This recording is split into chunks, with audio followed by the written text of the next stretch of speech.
में आपका स्वागत है। आज मैं आपके सामने एक लार्ज कैप आईटी का स्टॉक लेके आया हूं, जो अभी अप्रोक्स 30% जितना गिर चुका है। बढ़िया कंपनी है।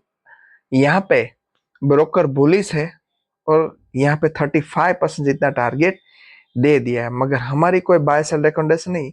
हम इस वीडियो में जो भी ब्रोकर ने आर्टिकल में दिया है वो भी आपके सामने रखेंगे और लास्ट में इसके फंडामेंटल भी देखने जाएंगे। देखे तो यहाँ पे स्टॉक अभी 28% टूट गया ऐसा बताया है, मगर आज भी टूटा था तो अप्रोक्स 35% जितना गिर चुका है। मोतीलाल ओसवाल ने यहाँ पे खरीदने की सलाह दी और 35% जितना आपका टारगेट यहाँ पे दे रखा है। ब्रोकर ने कहा है कि इस स्टॉक में लार्ज कैप ने जो भी लार्ज कैप में आईटी कंपनी उससे बेहतर दिख रहा है। 27 में 9.7% 11.5% सीसी की ग्रोथ की उम्मीद यहाँ से कर रहे हैं। आगे देखे तो ये तो आज की न्यूज है भाई। कमजोर संकेतों के सप्ताह में लास्ट एंडिंग ट्रेडिंग सेशन में घरेलू शेयर बाजार में भारी बिकवाली देखने को मिली। निफ्टी 50 और सेंसेक्स में आखिरी ट्रेडिंग सेशन में बुरी तरह से टूट गए। अमेरिकन राष्ट्रपति डोनाल्ड ट्रंप के टैरिफ, एफआई की बिक्री, कमजोर वैश्विक संकेतों, ये सब कारण से बाजार में टूट रहे। बीएसई 1.32% 985 अंक के साथ गिरा और निफ्टी 50 1.31% के साथ और 295 अंक के साथ गिर चुका। 22,249 पे निचले स्तर पे पहुंच गया। ये सब यहाँ की, ये तो आज की बात है। अभी ये जो स्टॉक था वो एलटीआई माइंट्री है, आपके सामने रखा है। 6,600 की यहाँ पे खरीदने की सलाह दी है। 6,600 टारगेट मिल सकता है। जो मौजूदा प्राइस है वहां से 35% जा सकता है। 4,878 पे कुछ चल रहा था और गिरावट के बाद 4,751 पे चला गया और आज देखिए तो उससे भी कम प्राइस में चला गया था। शेयर की परफॉर्मेंस की बात करें तो अपने हाई से 28% टूट चुका है। पिछले 6 महीने में शेयर 16.5%, पिछले 3 महीने में 23% और जबकि पिछले एक साल में 12.53% नीचे रह चुका है। स्टॉक का हाई देखे तो 6,700 है, लो देखे तो 4,500 है।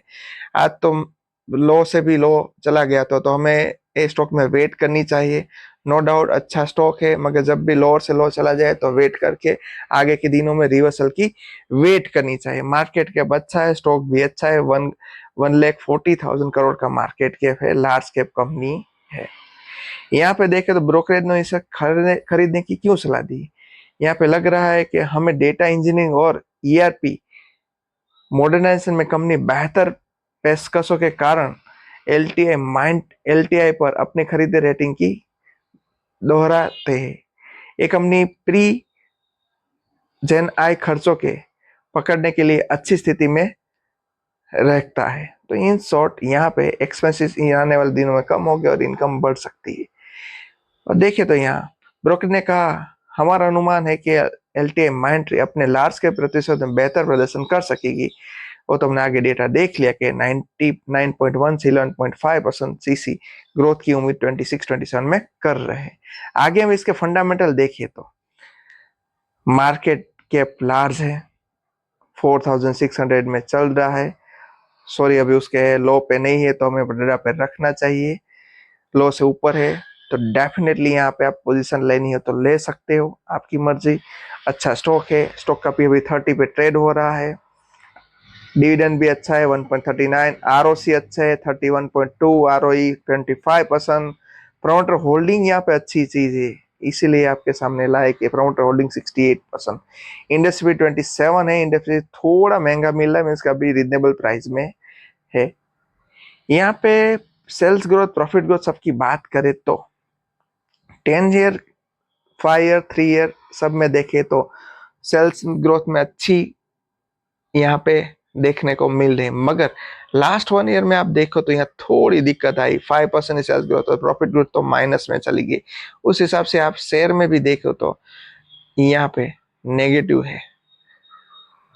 1 year return, 3 year negative return, only 5 year में अच्छा रिटर्न दिया। रिटर्न ऑन इक्विटी भी अच्छा दिया है।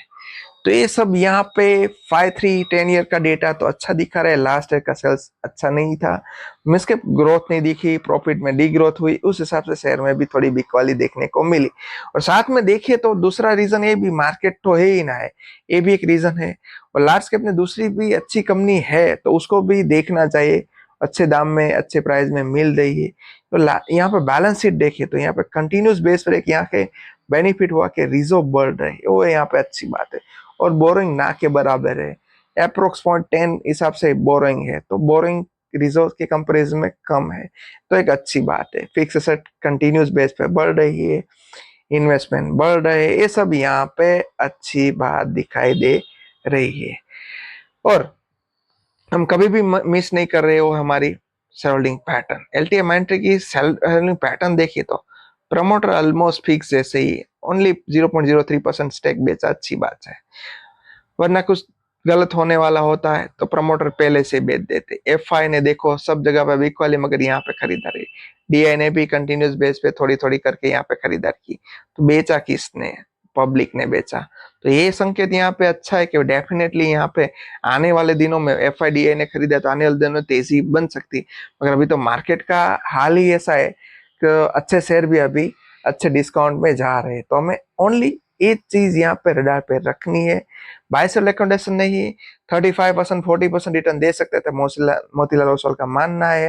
वैसे स्टॉक अच्छा है, लार्ज कैप में उसमें कोई दिक्कत नहीं है। उसके साथ आपको अगर तो इस ब्रोकर की सलाह थी इसलिए आपके सामने स्टॉक रखा, इसके साथ आपको दूसरा भी स्टॉक है वो देखना चाहिए। लार्ज कैप में तो नो डाउट एलटीएम माइंट्री भी अच्छा है, मगर इन्फोसिस है, और जैसे HCL है, तो ये स्टॉक यहाँ पे इससे भी अच्छा परफॉर्मेंस दे सकता है। तो इन्फोसिस वहां भी आप देख सकते हो, उसका भी रिटर्न अच्छा है, ये स्टॉक को भी अभी रडार पे रख सकते हो। मगर अभी थोड़ी रिवर्सल की, थोड़ी मार्केट की रिवर्सल की वेट करनी चाहिए। अच्छे स्टॉक है, एक वॉच लिस्ट बनाओ, उसमें रखो, जब भी मार्केट में थोड़ी तेजी दिखे और आपके पास अभी फंड हो तो थोड़े थोड़े ये सब आईटी में से एक दो शेयर अच्छे ले लो, दूसरे कोई सेक्टर, इस हिसाब से अभी पोर्टफोलियो बनाने का अच्छा मौका भी मिल सकता है। वरना जैसे